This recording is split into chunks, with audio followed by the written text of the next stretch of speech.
In this second service, I would like to speak on that our topic is called Go Forward.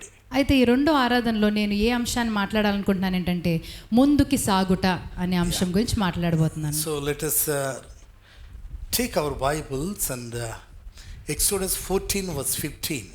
And the Lord said unto Moses, wherefore criest thou unto me, speak unto the children of Israel that they go forward. This verse tells about go forward. ఈ వాక్యము ఏం మనకు చెప్తుందంటే ముందుకి సాగిపోండి అని చెప్తుంది. That's our topic today. ఇది ఈ రోజు మన అంశమై ఉన్నది. The strategy and plan of God in our life to go ahead, go forward. దేవుని ప్రణాళిక మన జీవితంలో ఏంటంటే ముందుకు సాగిపోవడము. See the words of the Lord even in the Old Testament and also in the New Testament. Always Bible says, God says, come unto me, all ye heavy laden. అయితే దేవుడు మనకి నూతన నిబంధనలు చూసుకున్న పాత నిబంధనలు మనం చూసుకున్నప్పటికీ రెండిట్లో కూడా దేవుడు ఎప్పుడు రండి ఎవరైతే ప్రయాసతో భారం మోస్తున్నారో వారందరూ నా దగ్గరికి రండి అని చెప్తూ ఉన్నారు. Come unto me, O heavy laden, I will give you rest. My burden is light.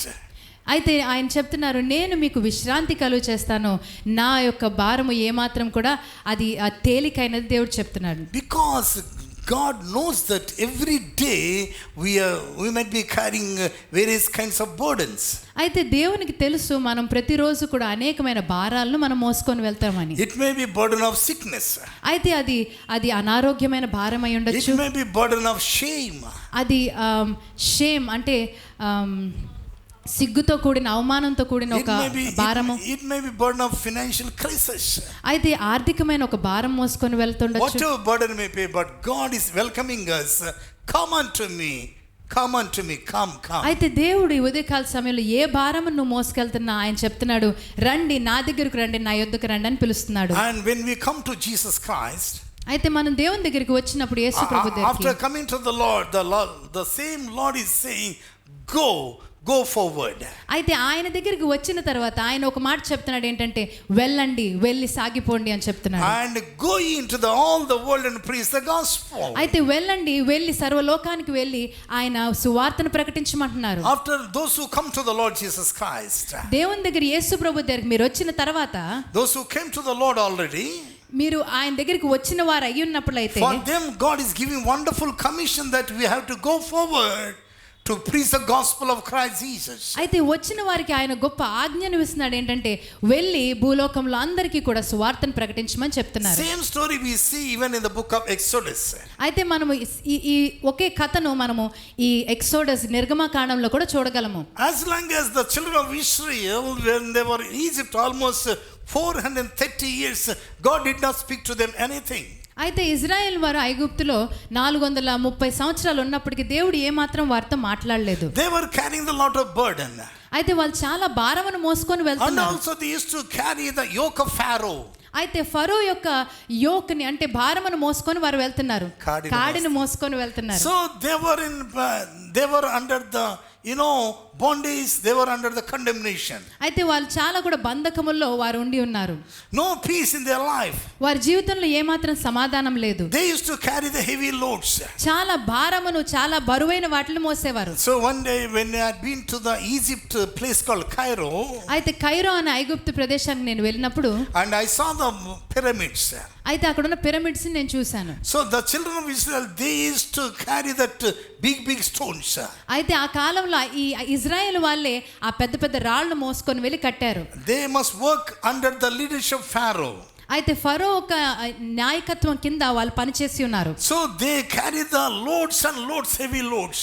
అయితే ప్రతిరోజు కూడా అనేకమైన భారం అంటే బరువును మోసుకొని వాళ్ళు వెళ్ళేవారు. Oh, they are tired of Pharaoh government.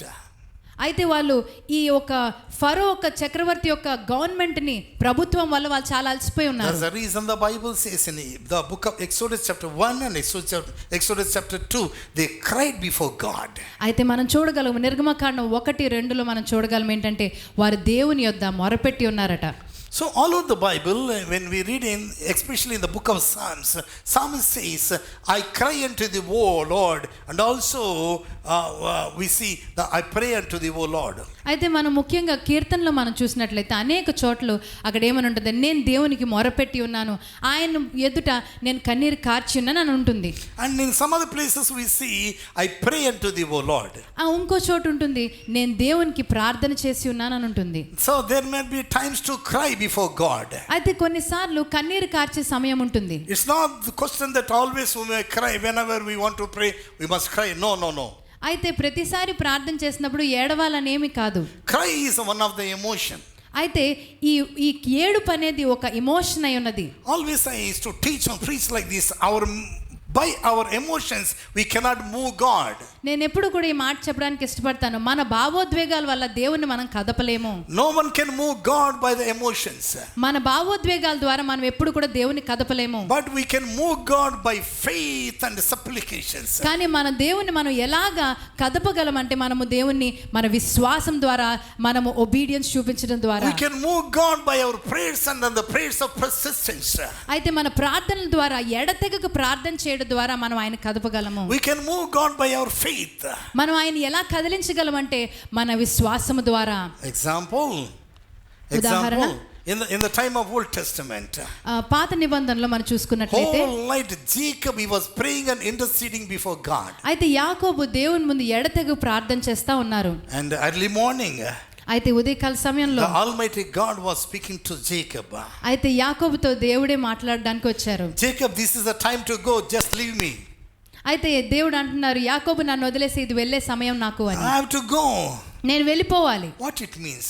అయితే దానికి అర్థం ఏంటి? Unless and until you leave me, I cannot move. నువ్వు నన్ను వదిలిపెడితే గానీ నేను వెళ్ళలేనని దాన్ని చెప్తున్నారు. The Almighty God is requesting the Jacob. అయితే యాకోబుని దేవుడు అడుగుతున్నారు. Why it is so? ఎందుకు అలాగా? I believe that Almighty God was bound by the prayers of Jacob. నేను అనుకుంటున్నాను, ఎందుకంటే దేవుడు ఆయన సర్వోన్నతుడు ఈ యాకోబు ప్రార్థన వల్ల పట్టబడి ఉన్నారు, ప్రైజ్ వల్ల, స్తుతి వల్ల. The presence of God can be bound through our prayers of persistence. అయితే ఆయన సన్నిధిని మనం ఎలాగ పట్టుకొని ఉండగలమంటే మన ప్రార్థనల ద్వారా, ఎడతెగక చేసే ప్రార్థనల ద్వారా. In the same way, in the same manner, God heard the prayers of children of Israel. అయితే అలాగనే ఇజ్రాయెల్ ప్రజల యొక్క మొరలను దేవుడు విన్నాడు. God heard the cry of Israel. అయితే దేవుడు వారి మొరను విని ఉన్నాడు. We must know we have a prayer answering God. మనం తెలుసుకోవాలి ఏంటంటే మన ప్రార్థనలకు జవాబిచ్చే దేవుడు మన మధ్యన ఉన్నారు. When they left Egypt, when they were heading towards Canaan, అయితే ఎప్పుడైతే వారు ఐగుప్తును వదిలిపెట్టారో వారు కానా వైపు వాళ్ళు పయనం సాగించారు. under the leadership of Moses, they were redeemed and delivered from Egypt. అయితే మోషే యొక్క నాయకత్వం ద్వారా వాళ్ళు విడిపించి వాళ్ళు ముందుకు సాగిపోతా ఉన్నారు. Still they were crying and crying. అయినప్పటికీ వారు ఇంకా ఏడుస్తానే ఉన్నారు. Even after redemption also they were crying. వాళ్ళు విడిపించబడినప్పటికీ వారు కన్నీరు కారుస్తానే ఉన్నారు. For many things, for so many things they were crying. వారు చాలా విషయాల కొరకు వాళ్ళు ఏడుస్తానే ఉన్నారు. When they are hungry, వాళ్ళకి ఆకలేసినప్పుడు they used to cry. వాళ్ళు ఏడ్చేవారు. So when they want to have the non-veg, వాళ్ళకి ఎప్పుడైనా మాంసం తినాలనిపించినప్పుడు they used to cry. వాళ్ళు ఏడ్చేవారు. When they are thirsty, వాళ్ళు ఎప్పుడైనా దాహముగా ఉంటే they used to cry. వాళ్ళు ఏడ్చేవారు. So remember the Moses. ఒకసారి మోషేని జ్ఞాపకం God చేసుకున్నాడు. heard the prayers of Moses. దేవుడు మోషే ప్రార్థనను జ్ఞాపకం When చేసుకున్నాడు. Moses prayed to God, ఎప్పుడైతే మోషే దేవునికి ప్రార్థన చేశారో God sent manna from heaven. అయితే దేవుడు మన్నాను కురిపించాడు పరలోకం నుండి. When the children of Israel, when they wanted to have the non-veg, ఎప్పుడైతే వారు మాంసం తినాలని ఇష్టపడ్డారో God sent quails in their territory. అయితే పూరేలను కురిపించాడు. ఆమేన్, హల్లెలూయా, రైట్. హల్లెలూయా. వారు ఎప్పుడైతే ఆహారం కావాలనుకున్నారు, నాన్ వెజ్ తినాలనుకున్నారు, దేవుడు వారి కొరకు పూరేలను కురిపించాడు. When they were thirsty, they cried and cried. అయితే ఎప్పుడైతే వారు దాహంతో ఉన్నారో అప్పుడు కూడా ఏడ్చారు. You know, Moses able to brought water from the Horeb rock. అయితే దేవుడు సహాయం చేశాడు మోషేకి ఆ బండ నుంచి నీళ్లు తీసుకురావడానికి. That's the reason God spoke to Moses. And the Lord said unto Moses, wherefore criest thou unto me? Speak unto the children of Israel that they go forward. అయితే దేవుడు మోషేతో సెలవిస్తున్నాడు ఏంటంటే ఇజ్రాయెల్ ప్రజలకి ఈ మాట చెప్పు ఏంటంటే ముందుకు సాగిపో అని. First of all, God says come. దేవుడు మొదటగా ఏం చెప్తాడండి? రండి అని చెప్తారు. You heavy laden and come unto me. ఎవరైనా భారం మోస్తున్నట్లయితే నా దగ్గరికి రండి అని చెప్తారు. I will give you rest. నేను మీకు సమాధానాన్ని ఇస్తానని చెప్తారు. According to Greek Bible, Greek Bible ప్రకారము rest means, so whenever we come to the presence of God, rest means relax. అయితే రెస్ట్ అంటే సమాధానం అంటే ఏంటి? దానికి అర్థము మనం రిలాక్స్ అవ్వడం, ప్రశాంతంగా ఉండడం. Relaxing in the presence of God. ప్రశాంతంగా ఆయన సన్నిధిలో ఉండడం. Because knowing that Isaiah 53 verse 4. అయితే యెషయా రాసిన గ్రంథంలో 53:4 Surely bore all our transgressions. ఆయన మన వ్యసనములన్నీ భరించాడు. ఆమేన్. రైట్? ఆమేన్. మన యొక్క వ్యసనములను భరించాడు. He bore everything. ఆయన సమస్తాన్ని భరించాడు. Remember, when God bore everything, we no need to worry about anything. ఆయన అన్ని భరించినప్పుడు మనం దేని గురించి ఆలోచించాల్సిన అవసరం లేదు. Amen. Amen. So we can relax in the presence of God. మనం ప్రశాంతంగా ఆయన సన్నిధిలో ఉండొచ్చు. That's what the Bible says. There is a joy in the presence of God. అందుకని బైబిల్లో ఉంటుంది ఆయన సన్నిధిలో ఎంతో ఆనందం ఉన్నదంట. Amen. Amen. The Bible says go forward. That's our topic today. అయితే బైబిల్ చెప్తుంది ముందుకు సాగిపో అని చెప్తుంది. అదే మన అంశమై ఉన్నది. Go forward. ముందుకు సాగిపో. God is not expecting for stagnated Christians. అయితే దేవుడు నిలిచిపోయిన క్రైస్తవుల కోసం ఆయన ఏమాత్రం చూడట్లేదు. We must not have the stagnated Christian life. మనకి ఏమాత్రం కూడా నిలిచిపోయిన క్రైస్తవ జీవితం మనకొద్దు. God is expecting the flowing Christian life, experience to experience. ఎప్పుడు కూడా నిరంతరం ప్రవహించే ఒక క్రైస్తవ జీవితాన్ని కలిగి ఉండాలని దేవుడు ఆశిస్తున్నారు. Where we see the stagnated water, ఎప్పుడు మనము నిలిచిపోయిన నీరుని చూడగలమో మీకు తెలుసా? we see the stagnant water only in drainage. మనం ఆ నీరుని డ్రైనేజ్ లో మాత్రమే చూడగలం. So we cannot bear that smell. మనం ఆ వాసన ఏమాత్రం తట్టుకోలేము. Stagnated water smell is terrible. ఆ నిలిచిపోయిన నీరు వాసన భయంకరమైనది. If you are like a stagnated Christian or stagnated believer, stagnated man of God or woman of God, మీరు గాని నిలిచిపోయిన క్రైస్తవులుగా ఉన్నట్లయితే, పురుషులుగా స్త్రీలుగా ఉన్నట్లయితే, instead of giving fragrance in this world, we are stinking like anything. మనము ఈ లోకానికి ఒక మంచి సువాసనంగా ఉండడం కంటే మనం ఒక ఘోరమైన కంపుగా వ్యాపిస్తాము. Yes, that's the reason God is expecting to have the flowing Christian life. అందుకని దేవుడు మన దగ్గర నుంచి ఏం కోరుకుంటున్నాడంటే నిత్యము ప్రవహించే ఒక క్రైస్తవ జీవితాన్ని కోరుకుంటున్నారు. Let me give you 2 or 3 examples from the Bible. అయితే నేను మీకు 2 ఇంకా 3 ఉదాహరణలు బైబిల్ నుంచి ఇవ్వాలనుకుంటున్నాను. As the children of Israel, as they were heading towards Canaan, they had gone through the Red Sea. అయితే వారు కానాను వైపు వాళ్ళు వెళ్తుండగా ఇజ్రాయెల్ వాళ్ళు ఎర్ర సముద్రం ముందుకి వచ్చి ఉన్నారు. And Exodus 14 verse 21 says, నిర్గమకాండం 14:21 ఉంటుంది. Moses stretched out his hand over the sea, and the Lord caused the sea to go back by a strong east wind on all the night, and made the sea dry land, and the waters were divided. Amen. Chaduma. మోషే సముద్రము వైపు తన చెయ్యి చాపగా యెహోవా ఆ రాత్రి అంతయు బలమైన తూర్పు గాలి చేత సముద్రమును తొలగించి దానిని ఆరిన నేలగా చేసెను. So when they are about to cross the Red Sea, వారు ఎప్పుడైతే ఎర్ర సముద్రాన్ని దాటి వెళ్దామని అనుకున్నారో, when Moses stretched out his right hand, ఎప్పుడైతే మోషే తన కుడి హస్తాన్ని చాపి పెట్టాడో, when he has shown the rod of God, ఎప్పుడైతే తను దేవుడిచ్చిన ఆ కర్రను పట్టుకొని ముందుకు వెళ్ళాడో, Red Sea were divided. ఎర్ర సముద్రం పాయలు కావడం మనం చూస్తాం. What is the significance of dividing the Red Sea in the Old Testament? అయితే ఈ దండము చాచినప్పుడు ఈ ఎర్ర సముద్రం పాయలా ఉన్న దానికి ఏంటి సాదృశ్యము మనం Okay, let me tell you this way. When they gone through the Red Sea, what's the significance in the Old Testament? అయితే పాత నిబంధనలో వాళ్ళు ఎర్ర సముద్రం దగ్గర నుంచి వెళ్తున్న ఆ సంఘటనని ఏంటి సాదృశ్యము? Please listen carefully. జాగ్రత్తగా వినండి. The Old Testament is a shadow of the New Testament. అయితే ఈ పాత నిబంధన కొత్త నిబంధనకు ఛాయ అయి ఉన్నది. పాత నిబంధన అంతా నీడలాగా ఉంది, కొత్త నిబంధన ఏమో నిజమై ఉంది. దేవునికి స్తోత్రం. ఆమేన్. హల్లెలూయా. ఆమేన్. Hallelujah. The Old Testament is the shadow of the New Testament. ఈ పాత నిబంధన కొత్త నిబంధన నీడై ఉన్నది. All over the Old Testament we see the shadow, and also we read about letter. Bible says letter always kills, but spirit gives the life. అయితే మనం చూడగలం ఎప్పుడు కూడా ఈ అక్షరము ఎన్నప్పటికీ మనల్ని చంపుతుంది కానీ ఆత్మ జీవింపచేస్తుంది. Right? Amen. Letter has a power to kill. Amen. But spirit gives life. Amen. Right? All over the Old Testament, the law of Moses is like a letter. అయితే మనం చూసుకున్నట్లయితే ఈ పాత నిబంధనలో దేవుడు మోషేకి ఇచ్చిన ధర్మశాస్త్రం అంతా కూడా అది ఒక లెటర్ లాగే ఉన్నది, ఒక అక్షరం వలె. But in the New Testament we see the Spirit, the works of the Holy Spirit. అయితే నూతన నిబంధనలు మనం చూడగలము, దేవుని పరిశుద్ధాత్మని కార్యాలు మనం In చూడగలము. the same way, the children of Israel, as they are heading towards Canaan, when they walk through the Red Sea, it's the significance of baptism of water. అయితే మనం చూడగలము ఈ పాత నిబంధనలో ఎర్ర సముద్రం పాయలైపోవడానికి ఏంటి సాదృశ్యం అంటే అది నీటి బాప్తిజంతో సాదృశ్యమే ఉన్నది.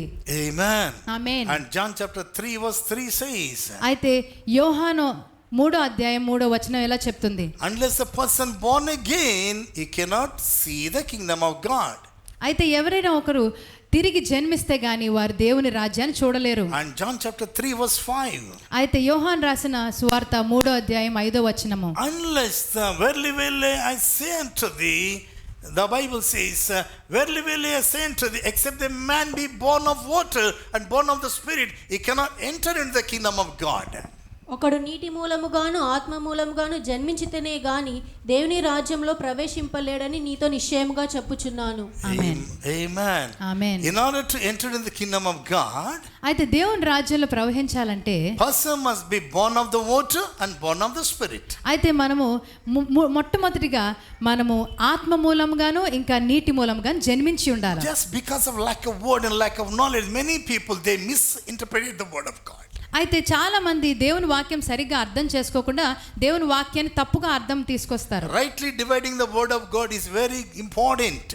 అయితే వాక్యాన్ని సరిగ్గా మనం విభజించడం అనేది చాలా ప్రాముఖ్యమైనది. Wherever we read in the Bible about water is the significance of the word of God, and secondly the Spirit of God. అయితే ఎక్కడైనా మనం బైబిల్లో చూసుకున్నట్లయితే నీరు దేనికి సాదృశ్యం అంటే దేవుని వాక్యానికి ఇంకా పరిశుద్ధాత్మకి. And Jesus spoke to Nicodemus. అయితే నికోదేముతో దేవుడు మాట్లాడుతున్నారు, unless the person born again, he cannot see the kingdom of God. ఎవరైనా తిరిగి జన్మించలేకపోతే వారు ఎన్నటికీ కూడా దేవుని రాజ్యాన్ని చూడలేరు. In order to see the God's kingdom, we must be born again. We must have the born again experience. మనం దేవుని రాజ్యాన్ని చూడాలంటే ఖచ్చితంగా మనము తిరిగి జన్మించిన అనుభవం మనకు కావాలి. See the difference between seeing the kingdom of God and entering into the kingdom of God. అయితే ఇక్కడ వ్యత్యాసాన్ని చూడండి, దేవుని రాజ్యం చూడడము దేవుని రాజ్యంలోకి ప్రవేశించడము. Let me give you one example from the New Testament. అయితే ఒక ఉదాహరణ నూతన నిబంధనలో చూపించాలని ఆశపడుతున్నాను. One day Lazarus and rich person, both of them died. అయితే ఒక ధనికుడు ఇంకా లాజరు ఇద్దరు కూడా ఒకేసారి చనిపోయారు. Lazarus, he was a poor person. అయితే లాజరు ఒక పేదవాడు. He couldn't able to get the even bread also. అయితే తనకి ఏమాత్రం ఒక రొట్టె కూడా సంపాదించుకునేంత శక్తి లేదు. No proper food to eat. అయితే తన దగ్గర ఏమాత్రం తినడానికి లేదు. No proper clothes to wear. అతను వస్త్రాలు కూడా లేవు తన దగ్గర. His status was very terrible while he was on the earth. అయితే భూలోకంలో తను జీవించినప్పుడు తన పరిస్థితి చాలా భయంకరంగా ఉన్నది. But rich person, he has everything. అయితే ఈ ధనికుడి దగ్గర సమస్తం ఉన్నది. He has health and wealth, everything while he was on the earth. అయితే తన దగ్గర ధనము ఆరోగ్యము సమస్తం ఉన్నది. One day both of them died. అయితే ఒక రోజు ఇద్దరు కూడా చనిపోయారు. Right after reaching heaven, అయితే పరలోకం చేరుకున్న వెంటనే and right after reaching the paradise, the Lazarus status is being changed. అయితే ఎప్పుడైతే పరలోకం వాళ్ళు చేరుకున్నారో లాజరస్ స్టేటస్ మారిపోయిందండి. పరదేశి చేరినప్పుడు పరదేశ్ చేరుకున్నప్పుడు His status is being changed. ఆయన స్టేటస్ మారిపోయింది. As long as he was on the earth, ఆయన ఎప్పుడైతే భూలోకంలో ఉన్నారో he was poor, ఆయన చాలా పేదవాడు, no food to eat, ఏ మాత్రం లేదు no proper తినడానికి, clothes to wear. ఆయన వస్త్రాలు But లేవు. right after reaching paradise, ఎప్పుడైతే వారు పరదేశకు చేరుకున్నారో he got everything in the heaven. ఆయనకి సమస్తము ఆయన సొంతమైనదట. That's the status of Lazarus. అది లాజరు స్థితియే ఉన్నది. And think about rich person. అయితే ఒకసారి ధనికుడి కోసం Though ఆలోచిద్దాం. he had everything on the earth, అయితే ఈ భూలోకంలో సమస్తం ఉన్నప్పటికీ, he had a name and fame. ఆయనకి సమస్తం ఫేమ్ ఇంకా పేరు కూడా He had a ఉన్నప్పటికీ, lot of food to eat. ఆయనకు చాలా తినడానికి ఉన్నప్పటికీ, And he has rich clothes to wear. అయితే ఎంతో గొప్ప వస్త్రాలు ఉన్నప్పటికీ, But one day, కానీ ఒక రోజు when he went to the hell, ఎప్పుడైతే నరకానికి వెళ్ళాడో, exactly that place called Sheol. ఎప్పుడైతే సియోల్ అనే ప్రదేశానికి వెళ్ళాడో, Oh, that hell was tormenting him like anything. అయితే ఆ నరకం ఎంతో ఘోరంగా ఉన్నది. So that hell was tormenting. ఆ ఎంతో ఘోరమైన బాధను కలిగిస్తుంది. There is a lot of gap between paradise and Sheol. అయితే చాలా వ్యత్యాసం ఉన్నది పరదేశికి ఇంకా సియోలుకి. Oh, this rich person was crying like anything. అయితే ఈ ధనకుడు చాలా గట్టిగా వేడుస్తున్నాడు. Oh, this fire is tormenting me. ఈ అగ్ని నన్ను కాల్చివేస్తుంది, బాధ Who shall పెడుతుంది. deliver me from this hell? నన్ను ఎవరు ఇందులోంచి బయటికి తీసుకొస్తారని అడుగుతున్నాడు. And Father Abraham, అయితే అంటున్నాడు, తండ్రి అయిన అబ్రహామా, can you send Lazarus? ఎక్కడున్నాడు లాజరు అని I'm అడుగుతున్నాడు. thirsty here. నేను చాలా దాహంతో ఉన్నాను, I'm thirsty. నాకు చాలా దాహం Can you కలుగుతుంది, send Lazarus? నువ్వు ఒక్కసారి లాజరును పంపిస్తావా? Please listen carefully. ఒకసారి జాగ్రత్త వినండి. See this rich person, he could able to see the paradise. Father Abraham and Lazarus, everything could see, but he couldn't able to enter in it. అయితే ఇక్కడ చూడడం ఏంటంటే, ఈ ధనికుడు సమస్తాన్ని చూస్తున్నాడు, పరదేశం చూస్తున్నాడు, అబ్రహామును చూస్తున్నాడు, లాజర్ను చూస్తున్నాడు, కానీ ఏ మాత్రం అందులోకి ప్రవేశించలేకపోతున్నాడు. No access. ఏ మాత్రం యాక్సెస్ లేదు తనకి. One day we had a seminar in Vijayawada city. అయితే ఒకరోజు సెమినార్కి నేను విజయవాడ పట్టణానికి వెళ్ళాను. And that seminar was conducted so beautifully. అయితే So they have given beautiful accommodation with aircon and all. అయితే అక్కడికి వెళ్ళినప్పుడు చాలా అద్భుతంగా వాళ్ళు జరిగించారు. నాకు ఒక మంచి ప్రదేశాన్ని కూడా ఇచ్చారు, రూమ్ ఇచ్చారు, అక్కడ అంతా ఎయిర్ కండిషనర్ కూడా ఉంది. Even in the hall also we had a pastor, the place where we had pastors and leaders seminar, it was air conditioned. అయితే ఎక్కడైతే ఆ కాన్ఫరెన్స్ కండక్ట్ చేశారో అక్కడ కూడా పూర్తిగా అది ఏసీతో నింపబడింది. And you know, I saw the one person who was sitting outside the door. అయితే నేను చూస్తున్నాను, ఒక వ్యక్తి ఆ డోర్ బయట కూర్చొని ఉన్నారు, A security person. ఒక security Oh, he was sweating like anything outside by sitting outside the door. అయితే తను డోర్ అవతల వైపు కూర్చొని చాలా చెమటలతో తను కూర్చొని ఉన్నాడు. That hall and door, everything is filled with the beautiful glasses. అయితే అక్కడ మనం చూడగలం, ఆ హాల్ అంతా కూడా చక్కని గాజు డోర్స్ తో ఉన్నాయి. While I was preaching the word of God, నేను ఎప్పుడైతే వాక్యం చెప్తున్నానో, I saw the security. అయితే నేను అక్కడ సెక్యూరిటీ గార్డ్ ని So చూసాను, badly was sweating. చాలా చెమటలు కారిపోతున్నాయి. Oh, after the session I moved with love and compassion. అయితే ఆ సెషన్ అయిపోయిన తర్వాత నాకు చాలా ప్రేమ కంపాషన్ కలిగింది. I went to that guy and I said like this. నేను అతని దగ్గరికి ఇలా వెళ్ళి I said, చెప్పాను, why you want to sit outside the hall? అయితే Why you want to sit outside the hall? మీరు ఎందుకు అక్కడ కూర్చోవాలని Why need ఆశపడుతున్నారు? to come and sit inside? నేను అన్నాను, లోపలికి వచ్చి కూర్చోవచ్చు కదా. Do you know what he said? ఆయన ఏమన్నాడు తెలుసా? Sir, if I come and sit inside the hall, I am going to lose my job. నేను గాని లోపలికి వచ్చి కూర్చున్నానంటే నా ఉద్యోగం పోతుందండి. I will be losing my job if I come and sit inside. నేను గాని లోపలికి వచ్చి కూర్చుంటే నా ఉద్యోగం పోతుందండి. Only I can see the aircon, but I cannot enjoy the aircon. నేను ఏసీని చూడగలను కానీ నేను అది మాత్రము నేను Only ఎంజాయ్ I చేయలేను. can see the aircon, but I cannot experience the aircon. నేను అది చూడగలను కానీ దాన్ని ఏమాత్రం అనుభవించలేను. I am not allowed to come inside the hall. నేను లోపలికి రావాలని అనుకుంటాను. That is the situation of security person.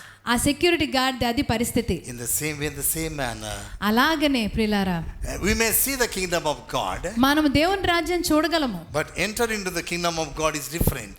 కానీ దేవుని రాజ్యంలో ప్రవేశించడం అది చాలా In వ్యత్యాసమైనది. order to enter into the kingdom of God, we must be born of water and born of the Spirit. దేవుని రాజ్యంలోకి మనం ప్రవేశించాలంటే మనము మొట్టమొదటిగా ఆయన ఆత్మ చేత నీటి చేత మనం జన్మించి ఉండాలా.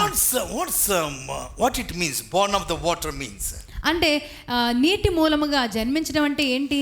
Born of the water means we need to born by the word of God. అయితే దేవుని వాక్యము చేత జన్మించడమే నీటి ద్వారా When జన్మించడము. we born of the water, we receive the word of God. ఎప్పుడైతే మన నీటి మూలంగా జన్మిస్తామో దేవుని వాక్యాన్ని మనం స్వీకరిస్తాం, Here is పొందుకుంటాం. the water is the significance of the word of God. అయితే నీరుకు సాదృశ్యం ఏంటంటే దేవుని వాక్యము. In order to grow in the presence of God, we need to have more word. అయితే దేవుని సన్నిధిలో మనం ఇంకా పెరగాలి అంటే మనకి ఎక్కువగా దేవుని వాక్యం అవసరమై ఉన్నది. Because the Bible says God wants to honor his word above all. అయితే దేవుని వాక్యంలో ఉంటుంది ఆయన వాక్యాన్ని ఆయన అన్నిటి మీద కూడా ఘనపరచాలని ఇష్టపడతారు. Even in order to resist the powers of darkness, we must have the word of God. మనం ఎప్పుడైనా ఈ దుష్ట శక్తులను మనము జయించాలన్నా కూడా మన లోపల దేవుని వాక్యం ఉండాలి.